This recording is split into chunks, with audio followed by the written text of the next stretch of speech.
I'm Maggie and I'm 30 years old. I just discovered my family spent $40,000 of my money on a European vacation, while I've been working 16-hour shifts as a nurse to keep them afloat. My mother's voice echoed through the phone from their 5-star hotel in Paris. Stop being dramatic. Maggie, we deserve to have some fun too. I hung up and immediately canceled every single credit card they had access to. Their reaction was going to be epic. Where are you watching from today? Drop your location in the comments below and hit that like and subscribe button if you've ever felt like your family's personal ATM. You'll definitely want to stick around for what happened next. Let me back up and tell you how I ended up in this mess. 3 years ago, my dad lost his job at the auto plant after 22 years. Mom had never worked a day in her life, and my younger brother Danny was still in college. Someone had to step up. And naturally, that someone was me. I'd just finished nursing school and landed my first real job at Mercy General Hospital. Instead of celebrating my new career, I found myself supporting 4 adults on my entry-level salary. That's when I made the mistake of letting them use my credit cards for emergencies, Dad's prescriptions, Mom's grocery runs, Danny's textbooks.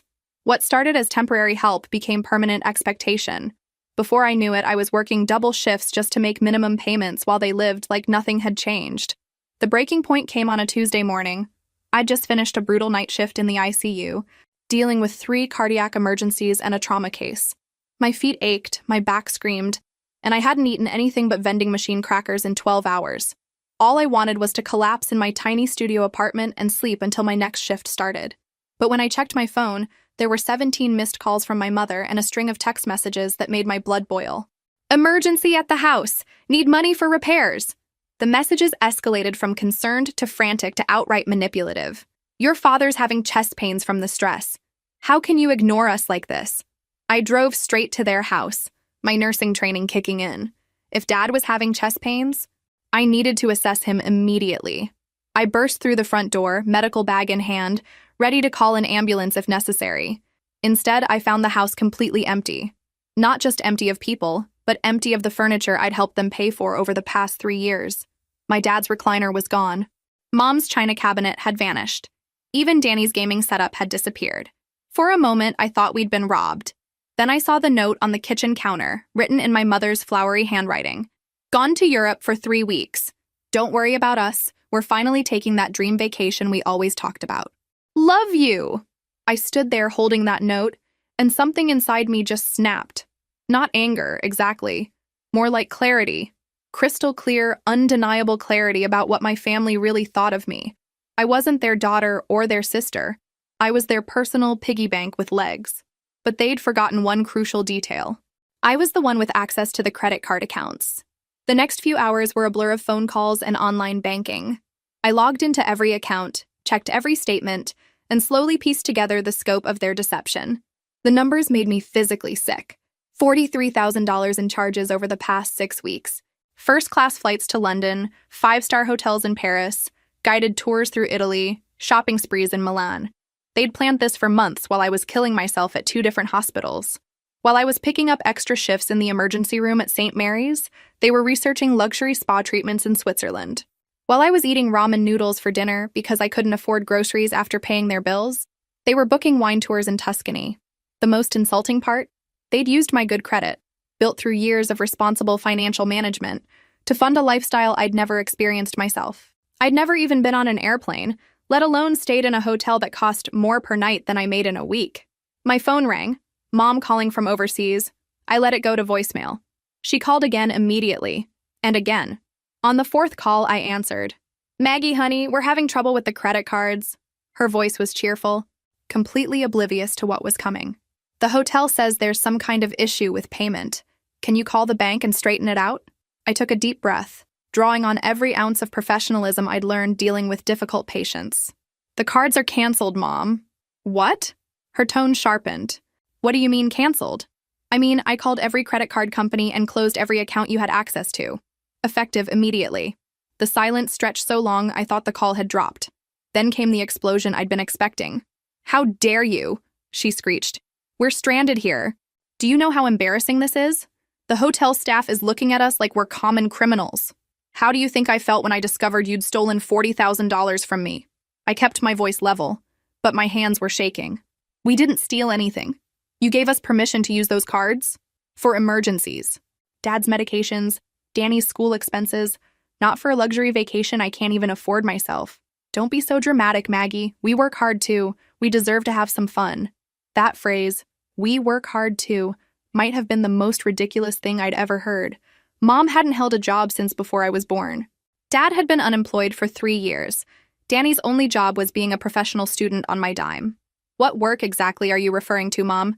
Because I'm pretty sure spending my money doesn't qualify as hard labor. The conversation deteriorated from there. Mom alternated between guilt trips, outright lies, and threats. Dad got on the line and tried his wounded veteran routine, even though he'd never served in the military. Danny texted me from Rome, claiming this was all a misunderstanding and couldn't I just fix it like I always did.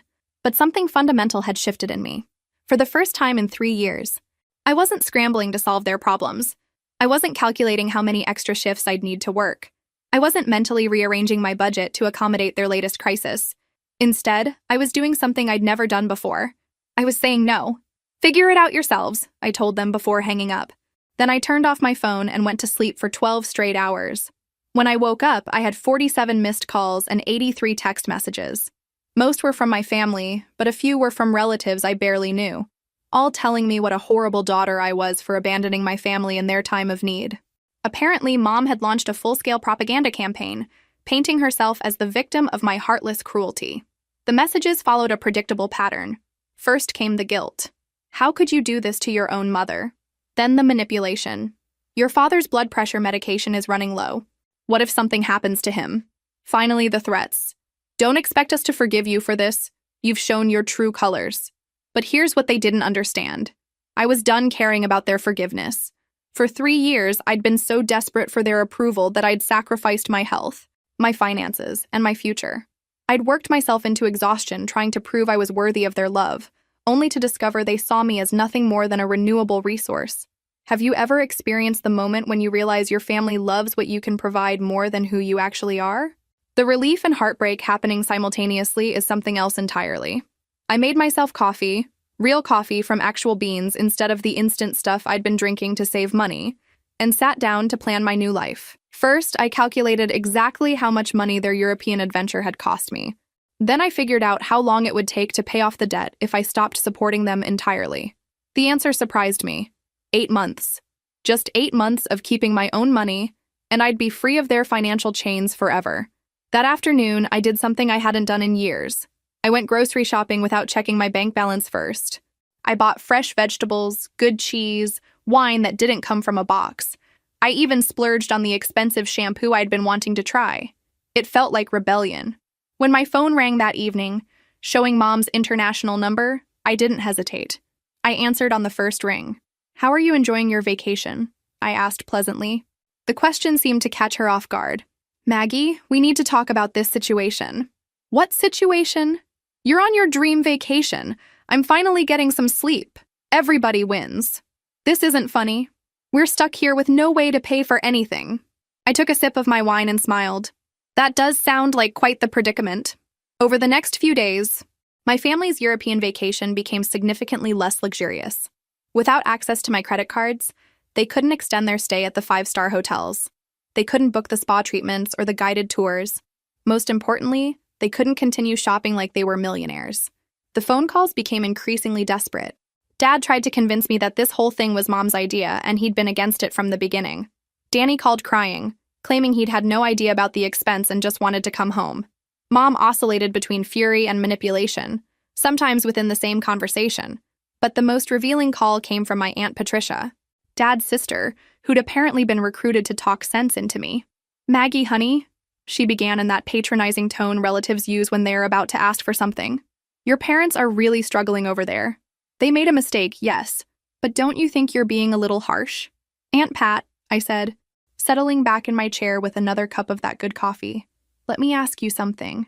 When was the last time you gave my parents $40,000? Well, that's not the point.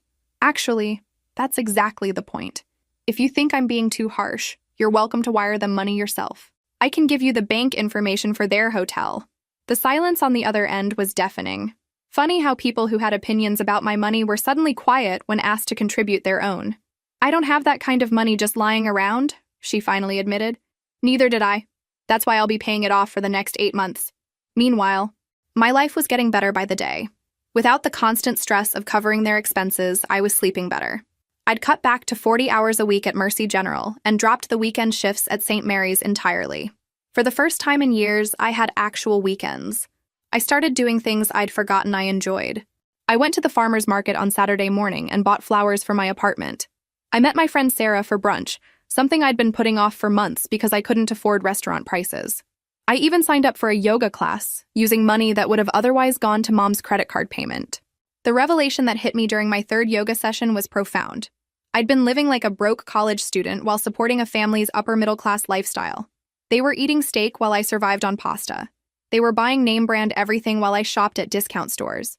They were planning vacations while I was calculating whether I could afford new scrubs. But the real wake-up call came when I ran into my old nursing school friend Jennifer at the grocery store. She'd graduated the same year as me and worked at a different hospital across town. "Maggie, you look amazing," she said. And I realized it was true. The dark circles under my eyes were fading. I'd gained back some of the weight I'd lost from stress and irregular eating. "How's everything going?" "Actually, really well," I said, and meant it for the first time in years. "That's great. Hey, are you still interested in that travel nursing position I mentioned? The agency I work with is looking for ICU nurses for a 3-month assignment in Hawaii. The pay is incredible." Hawaii. A place I'd dreamed of visiting since I was a kid but never imagined I could afford. "Tell me more." As Jennifer explained the opportunity, I realized something that would have been impossible just a week earlier. For the first time in 3 years, I was free to consider what I wanted to do with my life. The travel nursing position in Hawaii was everything Jennifer had promised and more. The pay was nearly double my current salary. Housing was provided, and I'd be working with some of the best medical professionals in the Pacific. But the best part?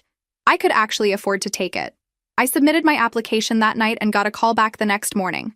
The interview went so well they offered me the position on the spot, with a start date 6 weeks away. I accepted immediately. Of course, my family chose that moment to return from their abbreviated European adventure. I got the call from Mom while I was at work, finishing up what would be one of my last regular shifts at Mercy General. Her voice was different somehow, smaller and less commanding than usual. "We're at the airport," she said without preamble. "Our flight lands at 6 tonight." "Okay," I said, making notes in a patient chart. "Safe travels. Are you going to pick us up?" The question caught me off guard. For 3 years, I'd automatically dropped everything whenever they needed transportation, usually because their car was broken down or they couldn't afford gas. But now? "How were you planning to get home from the airport when you booked your return flights?" I asked. "Well, we assumed you'd be there." "You assumed wrong. I'm working until 7, and then I have plans." The plans involved ordering pizza and watching Netflix, but she didn't need to know that. "Maggie, please. We don't have money for a taxi after everything that's happened."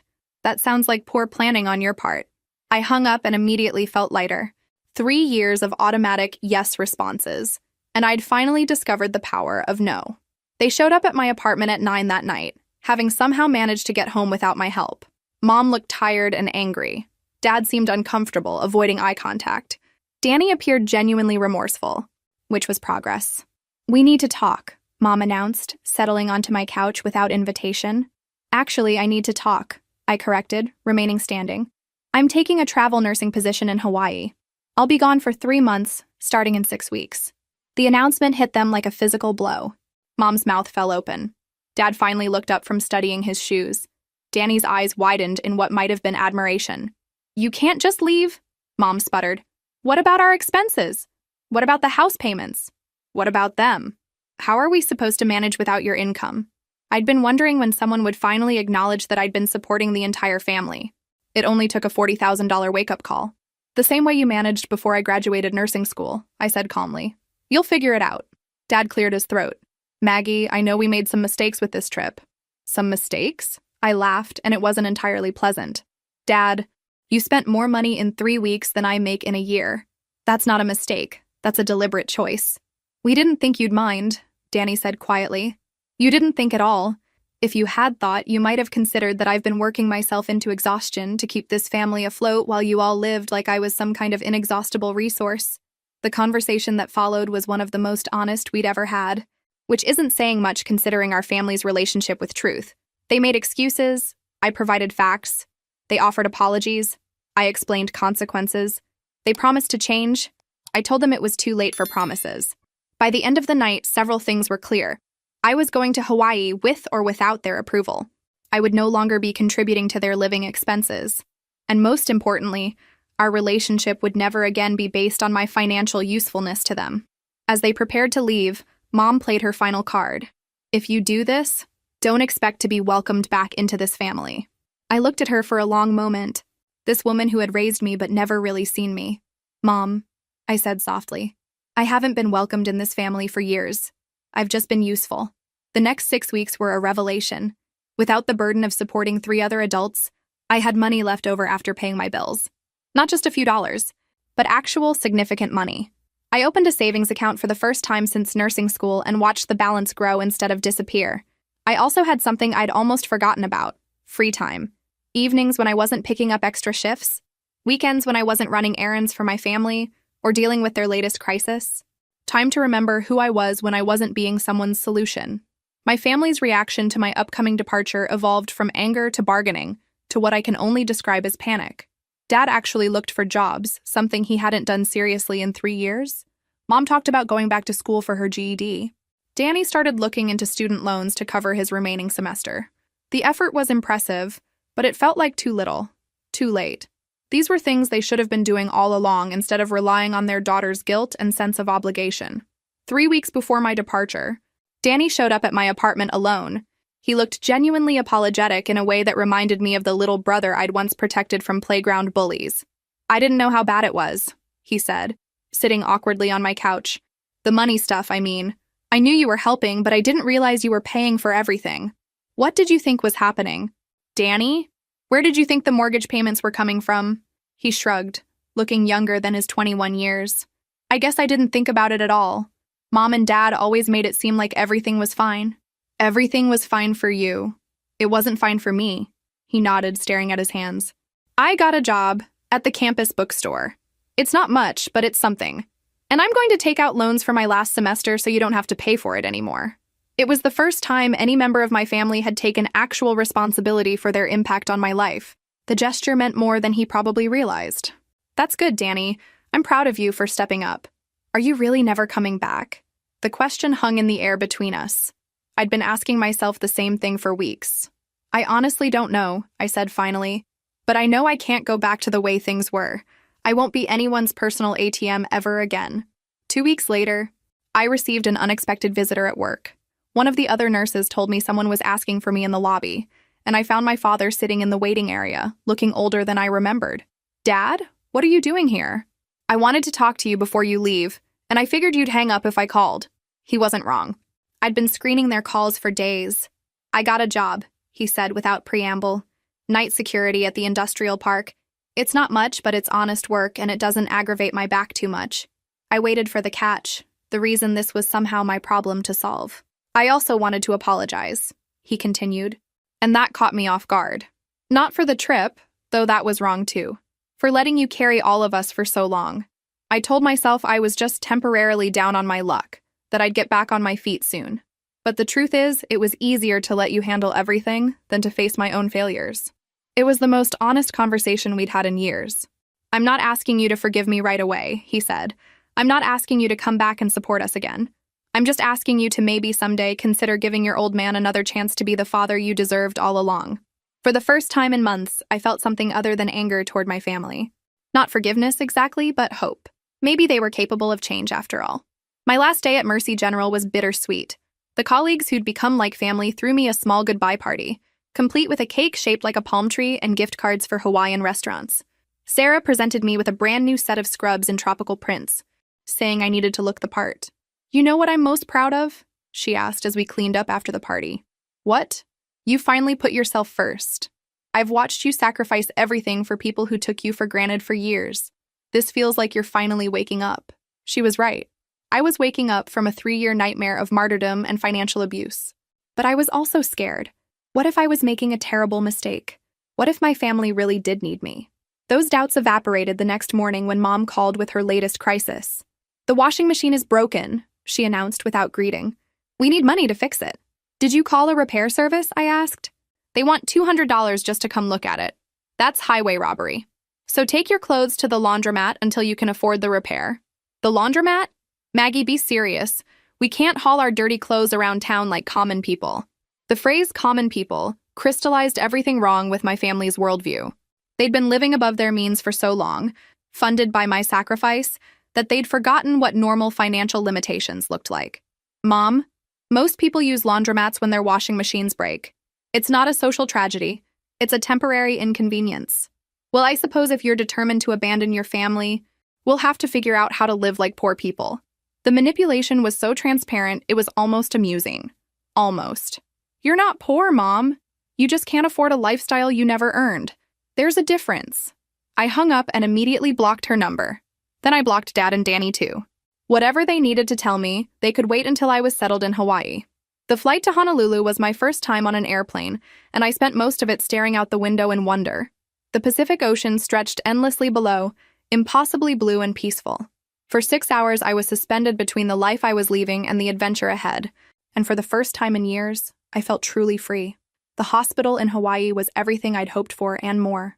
State-of-the-art equipment, collaborative team environment, and patients who appreciated the care they received. My supervisor, a nurse manager named Keiko, took me under her wing immediately. Mainland nurses always arrive looking shell-shocked, she told me during my orientation. Too much stress, not enough appreciation. Give it a month and you'll remember why you became a nurse in the first place. She was right. Working in an environment where my skills were valued and my well-being mattered was transformative. I remembered the satisfaction of helping people heal, the intellectual challenge of critical care nursing, the camaraderie of working with skilled professionals who respected each other. But the real revelation came during my first weekend off. I went to the beach alone, something I would have been too guilt-ridden to do back home, and spent the day reading a book I'd bought for pleasure, not obligation. As I watched the sunset paint the sky in shades of orange and pink, I realized I couldn't remember the last time I'd been this content. My phone had been buzzing with texts all day, but I'd left it in my beach bag, unopened. Whatever crisis my family was dealing with, they'd have to handle it themselves. What do you think will happen next? Can a family really change? Or is Maggie right to stay away? When I finally checked my messages that evening, I found 17 texts from various family members and relatives. The emergency this time involved Danny getting arrested for unpaid parking tickets he couldn't afford to pay off. Mom wanted me to wire bail money immediately. I read the messages while sipping a Mai Tai on my hotel balcony, then deleted them all without responding. For the first time in 3 years, someone else's crisis was not my emergency. Life in Hawaii settled into a routine that felt almost surreal after the chaos back home. I worked 4 days a week, leaving me with long weekends to explore the island. I hiked volcanic craters, learned to surf, and discovered a love of snorkeling among the coral reefs.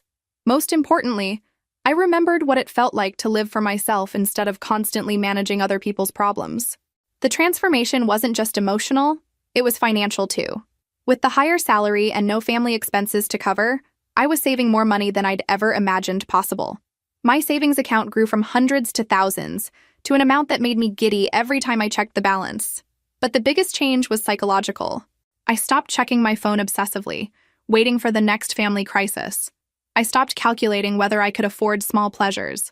I stopped feeling guilty about every dollar I spent on myself. For the first time in years, I felt like a normal 30-year-old woman instead of a financial life raft for other adults. 2 months into my Hawaiian assignment, Keiko approached me with an unexpected proposition.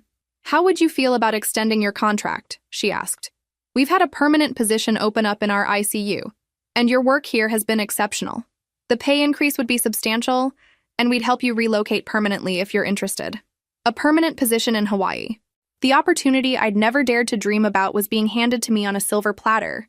But first, I needed to know what I'd be returning to if I went back to the mainland. That night, I unblocked my family's numbers and prepared for the onslaught of messages that would flood my phone. I wasn't disappointed. 3 months of accumulated guilt trips, manipulation, and genuine family updates downloaded in rapid succession.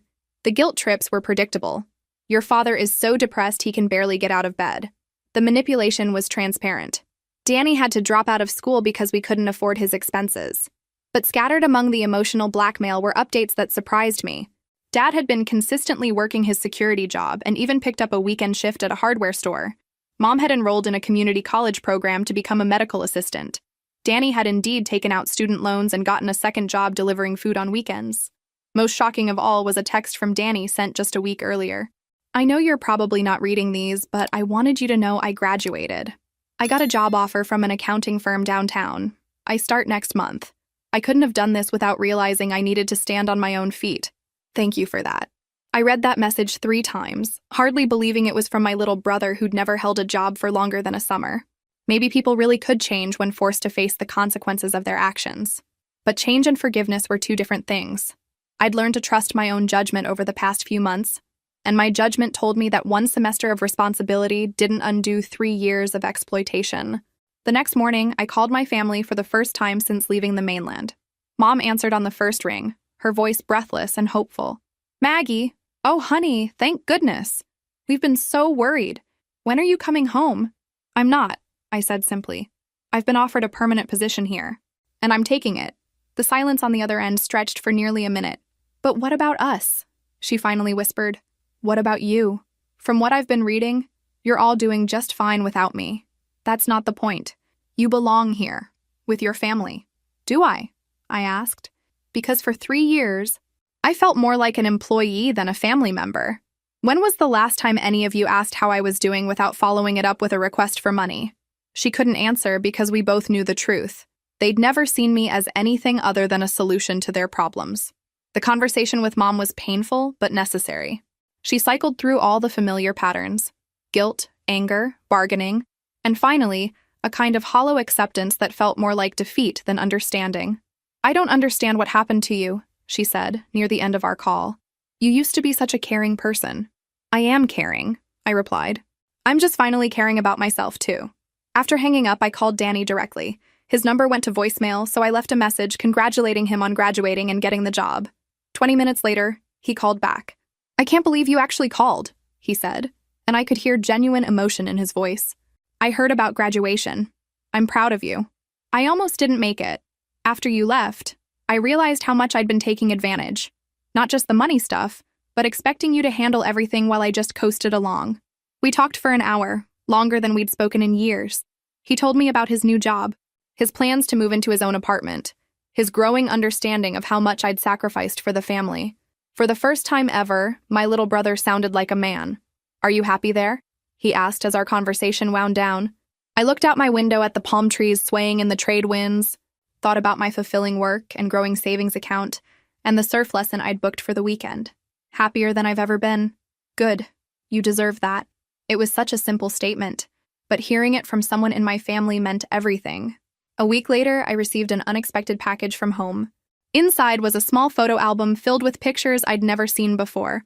Danny at his graduation ceremony, Dad at his new job, Mom on her first day of classes. On the last page was a note in Danny's handwriting. "Thought you might want to see proof that we're finally growing up.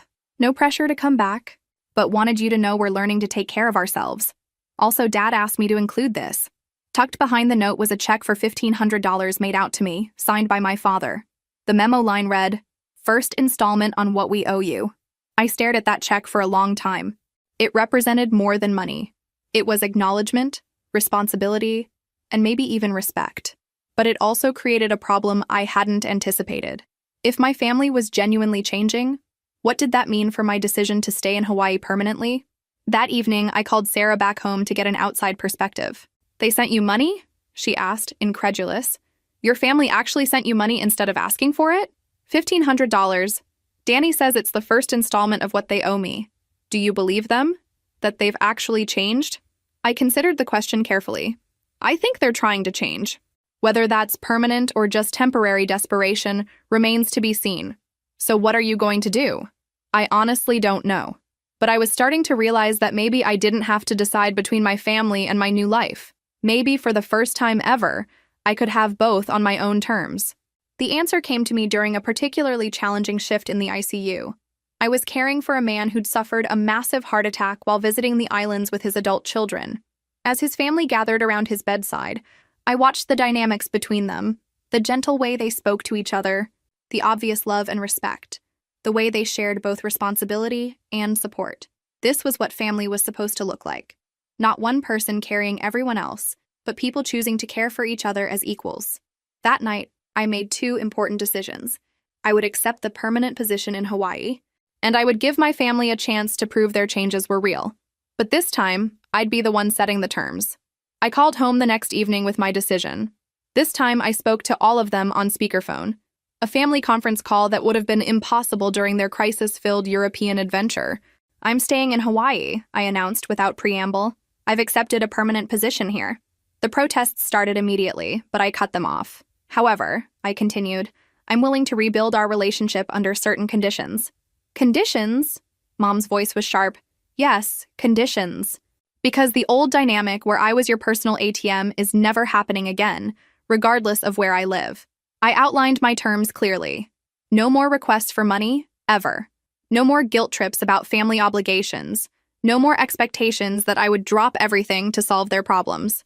If they wanted me in their lives, it would be as their daughter and sister, not as their financial safety net.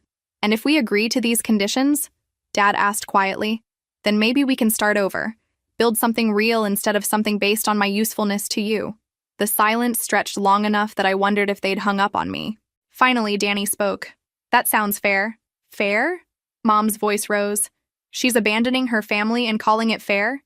"She's not abandoning us, Mom," Danny said with a firmness I'd never heard from him before. "She's setting boundaries. There's a difference." The conversation that followed was unlike any we'd ever had. Instead of me defending my choices while they attacked, we actually discussed what a healthy relationship might look like. Dad admitted he'd been hiding from his responsibilities by letting me handle everything. Mom struggled with the idea that her daughter might not always be available to solve her problems, but she didn't storm off the call. Most surprisingly, they agreed to family counseling via video calls, something I'd suggested but never expected them to accept. "We want you back in our lives," Dad said as the call ended. "If this is what it takes, we'll do it." 3 months later, our family looked completely different. Dad was working full-time and had started taking community college courses in his spare time. Mom had completed her medical assistant program and landed her first job in 25 years. Danny was thriving in his accounting position and had moved into his own apartment. But the biggest change was in how they treated me. Phone calls were no longer preceded by dread, because I knew they wouldn't end with requests for money. Instead, they were filled with updates about their lives, questions about mine, and slowly growing respect for the boundaries I'd established. The real test came when Dad called to tell me Mom's car had broken down, and the repair estimate was substantial. "I wanted to let you know what's happening," he said, "but not because we expect you to fix it. Mom's going to take the bus to work while we save up for the repairs. It'll take a few months, but we'll manage." It was the first time in 4 years that a family member had shared a problem with me without expecting me to solve it. The progress felt monumental, but the most meaningful change came during a video call with all of them where Mom said something that nearly brought me to tears. "I'm proud of you for standing up to us. I didn't like it at the time, but you were right. We were taking advantage, and you deserved better." Acknowledgement, accountability, respect. All the things I'd craved for years were finally being offered freely. 6 months after I'd moved to Hawaii permanently, I received another package from home. This time it contained a larger check, $5,000, along with a detailed breakdown of how much they'd calculated they owed me over the 3 years I'd supported them. The total was staggering, $67,000. "We know it'll take time to pay it all back," Dad wrote, "but we want you to know we understand the scope of what you did for us. This isn't charity or obligation, it's justice." I deposited the check but kept the letter. It was proof that people really could change when forced to face the consequences of their actions. A year into my permanent move to Hawaii, life had settled into something I'd never experienced before. Genuine contentment. My work at the hospital was fulfilling and respected. My social life included real friendships with people who valued me for who I was, rather than what I could provide. Most importantly, I'd learned to trust my own judgment about what I wanted and needed. My savings account had grown to an amount that would have seemed impossible during my years of supporting my family. For the first time in my adult life, I was considering major purchases for myself. A car that wasn't a decade old. Maybe even a small condo near the beach. But the real transformation was emotional. I no longer felt guilty about spending money on myself. I didn't apologize for taking time off work. I'd stopped measuring my worth by how useful I was to other people. The relationship with my family continued to evolve slowly but steadily. Weekly video calls had become something I looked forward to rather than dreaded. They shared their successes and setbacks without expecting me to fix anything. I offered advice when asked and emotional support freely, but never again financial rescue. The progress culminated in an unexpected phone call from Danny, announcing he was getting married to his longtime girlfriend. Rebecca. "We want to have the wedding here so you can come," he said. "But only if you want to. No guilt trips if you'd rather stay in Hawaii." The invitation meant more to me than he probably realized. For the first time, my family was accommodating my needs instead of expecting me to accommodate theirs. "I'd love to come," I said, and meant it. Planning for the trip home brought up complex emotions. Part of me was excited to see the changes in my family firsthand. Another part worried that being back in familiar surroundings might trigger old patterns. But I'd learned to trust my own strength over the past year. I was no longer the exhausted, overwhelmed woman who'd worked 16-hour days to fund other people's lives. I was confident in my ability to maintain the boundaries I'd established. The wedding trip was booked for a week in June. I arranged for a rental car and a hotel room, maintaining my independence even while visiting family. Sarah, who'd become my closest friend during all the family drama, offered to be my backup support system. "Text me if you need an emergency exit strategy," she said. "I'll call with a fake crisis if necessary." But as the trip approached, I found myself genuinely excited rather than anxious. My family had been sending monthly payments toward their debt to me without being asked. They'd maintained their jobs and their progress toward independence. Most importantly, they'd respected my boundaries for an entire year without a single guilt trip or manipulation attempt. Maybe it really was possible to go home again, as long as you were returning as the person you'd chosen to become rather than the person others expected you to be. The night before my flight, I stood on my balcony watching the sunset over the Pacific Ocean, reflecting on the journey that had brought me to this point. A year and a half ago, I'd been a woman so beaten down by family expectations that I couldn't imagine life outside their constant demands. Now I was someone who'd learned to value herself enough to demand respect from others. Someone who'd discovered that love without boundaries wasn't really love at all. Someone who'd proven that you could care about people without sacrificing yourself for them. Whatever happened during my trip home, I knew I'd be returning to Hawaii as someone who'd finally learned the difference between being needed and being valued. But first, I had a wedding to attend and a family to reconnect with on my own terms. The plane ticket in my hand represented more than just transportation. It was proof that some bridges, when properly rebuilt, could be stronger than the originals. The flight home felt completely different from my desperate escape 18 months earlier. Instead of running away from something, I was choosing to engage with it from a position of strength. The difference was everything. Danny met me at the airport, and the first thing I noticed was how much older he looked. Not just physically, but in the way he carried himself. This was a man who'd learned to take responsibility for his own life. "You look amazing," he said, giving me a hug that felt genuinely affectionate rather than obligatory. "Hawaii suits you." The drive to my hotel gave us time to catch up properly. He told me about his job, his relationship with Rebecca, his growing understanding of money management. But what impressed me most was what he didn't do. He didn't ask for anything. "I need to tell you something," he said as we pulled into the hotel parking lot. "Mom and Dad are nervous about seeing you. They're afraid you'll still be angry. Are they still the same people who spent my money on a European vacation while I worked myself into exhaustion?" "No," he said simply. "They're not." The reunion with my parents happened at dinner the next evening. I'd insisted on meeting at a restaurant, maintaining neutral territory for our first face-to-face encounter since the European disaster. They looked smaller somehow, less entitled and more human. Dad had aged visibly, but he seemed more present, more engaged than I remembered. Mom's appearance was the biggest change. She looked like someone who'd been working for a living rather than living off someone else's work. "You look wonderful," Mom said, and for once the compliment felt genuine rather than manipulative. The conversation was awkward at first, all of us dancing around the elephant in the room. Finally, Dad addressed it directly. "We owe you an apology that goes beyond money," he said. "We treated you like you existed to solve our problems, and that was wrong." "We've been going to counseling," Mom added, "learning about boundaries and healthy family relationships. It's been eye-opening." What followed was the most honest conversation we'd ever had. They acknowledged the specific ways they'd taken advantage of me. They explained the changes they'd made and why. Most importantly, they asked about my life in Hawaii without immediately following up with requests or complaints. For the first time in years, I felt like I was talking to my parents rather than my dependents. The wedding ceremony itself was beautiful, but what struck me most was watching my family interact with each other. Dad walked Danny down the aisle since Rebecca's father had passed away, and the gesture felt natural rather than performative. Mom helped with last-minute details without creating drama or making herself the center of attention. During the reception, I found myself genuinely enjoying my family's company for the first time in years. We talked about my work in Hawaii, Danny's career plans, mom and dad's goals for their remaining years. Normal family conversations that didn't revolve around crisis management or financial rescue. But the real moment of truth came when Rebecca's wedding dress caught on something and tore slightly during the bouquet toss. Mom immediately sprang into action with a safety pin and some strategic adjustments, fixing the problem quickly and discreetly. "Thank you so much," Rebecca said. "I was panicking." "That's what family does," Mom replied. "We help each other." The phrase hit me unexpectedly hard. For the first time in my adult life, my mother had demonstrated helping someone without expecting payment or recognition.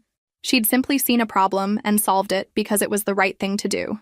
Later that evening, as the reception wound down, Dad approached me with an envelope. "This isn't a wedding gift," he said. "It's the next payment toward what we owe you. We'll keep sending them monthly until we've paid back every dollar." Inside was a check for $3,000 and a letter detailing their repayment plan. They'd calculated interest on the original amount and committed to having everything paid off within 5 years. "You don't have to do this," I said, though I was touched by the gesture. "Yes, we do," he replied. "Taking responsibility means making things right, not just saying sorry." As I prepared to return to Hawaii the following week, I realized something profound had happened. My family had learned to function without me as their financial safety net. They'd developed their own coping mechanisms, their own solutions, their own sources of support. But more importantly, they'd learned to value me as a person rather than a resource. My last night in town, Danny and Rebecca took me out for coffee. As we sat talking about their honeymoon plans and my work in Hawaii, Rebecca said something that perfectly captured the transformation our family had undergone. "Danny talks about you all the time," she said, "about how proud he is of your independence and how much he's learned from watching you stand up for yourself. He says you taught him what self-respect looks like." Flying back to Hawaii, I carried with me something I'd never had before: a family relationship based on mutual respect rather than codependency. We'd all learned that love without boundaries wasn't really love at all. 6 months later, I received the most meaningful gift of all: a photo from Danny and Rebecca's first apartment, which they'd furnished entirely with their own money. On the back, Danny had written, "Learning to stand on our own feet. Thank you for showing us how." Today, 2 years after canceling those credit cards in a Paris hotel, I'm planning my own dream vacation. Not to escape from my family, but to celebrate the life I've built for myself. A 2-week trip to New Zealand, paid for with money I've saved by finally putting myself first. My family will be fine while I'm gone. They've learned to handle their own emergencies, solve their own problems, and support each other without relying on my sacrifice. If this story resonated with you, make sure to like and subscribe. And remember, teaching people how to treat you isn't cruel, it's necessary. Sometimes the greatest gift you can give someone is refusing to enable their worst behavior. The woman who used to work 16-hour shifts to fund other people's dreams has finally learned to fund her own. And it turns out, when you stop being everyone else's solution, you become your own success story.